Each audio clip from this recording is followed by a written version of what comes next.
ওয়াশরুমে গেছি। ওয়াশরুম তো সবারই একটা, ভাড়াটা বাসা জানেনই তো কি অবস্থা। আমি ওয়াশরুমে গেছি, লকটা নষ্ট, আমি হাত দিয়ে এভাবে দৌড়ে রাখছি, বিশ্বাস করেন এভাবে দৌড়ে রাখছি আমি।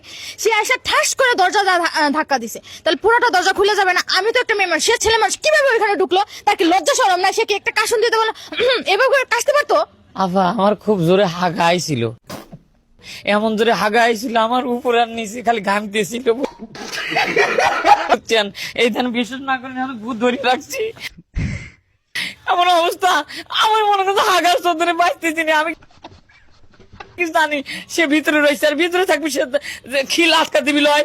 আমার জোরে হাগার চোদনে মনে করেন যে এমন জোরে মনে করেন ধাক্কা মারছি।